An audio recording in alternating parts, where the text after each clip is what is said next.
महाराज जी, गोस्वामी तुलसीदास जी महाराज जी कहते हैं कि जा पर कृपा राम की हुई ता पर कृपा करें सब कोई। महाराज जी, लेकिन महाराज जी फिर भी देखा जाता है कि लोग पूर्व में भी और अभी भी भगवत प्राप्त महापुरुषों से भी द्वेष करने लग जाते हैं। महाराज जी, ऐसा इसका भाव या इसका रहस्य क्या है? देखो, द्वेष करना भी कृपा है हमारे लिए। आपकी दृष्टि में ऐसा लग सकता है कि अकृपा है। वो व्यक्ति उस भागवतिक पुरुष के ऊपर अकृपा कर रहा है जो द्वेष कर रहा है, लेकिन भागवतिक दृष्टि से देखो तो कृपा कर रहा है।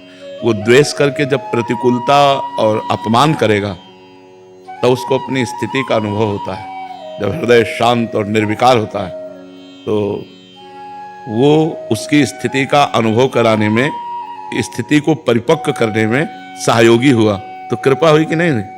मान लो आप अपमान करते हैं और हमारी मुस्कुराहट ज्यों की त्यों रहती है, हमारे हृदय में कोई हलचल नहीं होती, तो आप हमारी स्थिति का बोध कराने वाले हुए ना, तो आप कृपा की नाम है हमारे ऊपर, इसलिए अकृपा है नहीं। सब पर भगवान की जो कृपा है वो सब तरह से आती है। भगवान की कृपा अनुकूलता में भी है और प्रतिकूलता में भी है, सम्मान में भी है, अपमान में भी है, आदर निरादर, निंदा स्तुति, सब में भगवान की कृपा को जो देखता है वही वास्तविक देखता है। जो ऐसा नहीं देखता, अभी उसकी दृष्टि ठीक नहीं है। समझ पा रहे हैं? एक शिष्य जो उनसे समर्पित है, उसका क्या कर्तव्य है? अगर कोई उनके गुरु की निंदा करता है तो कान में अंगुली डाल के चल देना चाहिए, क्योंकि संसार की अलग अलग दृष्टि है। तो वो अपनी दृष्टि में, लेकिन हम देख रहे हैं हमारे भगवान इस रूप में भी है, हमारे भगवान इस रूप में है। तो निंदा और प्रशंसा ये सबकी होती रहती है, भगवान से लेकर के भगवत भक्तों से लेकर सबकी। तो उनमें से जिनकी दैवी बुद्धि होती है वो तो श्रद्धा करते हैं, और जो आसुरी बुद्धि के लोग होते हैं वो अपने आप द्वेष करते हैं संतों से।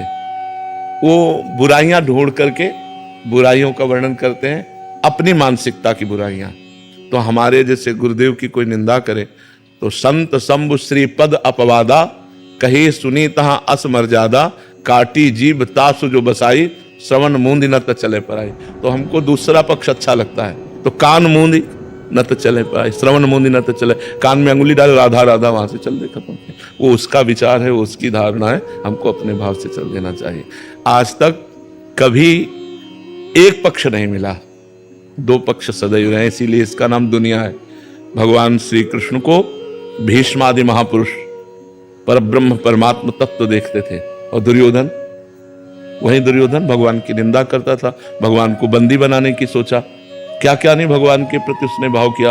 तो जैसी बुद्धि होती है दैवी या आसुरी, वैसे ही हमारा दर्शन होता है। जो आसुरी पुरुष आसुरी वृत्ति के हैं वे संतों का अपमान करेंगे, वे निंदा करेंगे, अवहेलना करेंगे। जो दैवी संपदा वाले हैं वे सम्मान करेंगे, आदर करेंगे, भगवान के समान उन्हें पूज्य मानेंगे।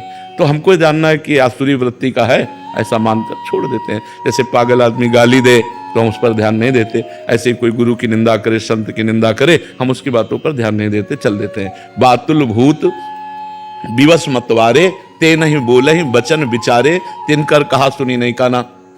जो बुद्धि शुद्ध नहीं है तो कुछ भी बोल सकते हैं, कुछ भी बोल सकते हैं। तो इसलिए हमको उनकी बातें नहीं सुननी चाहिए।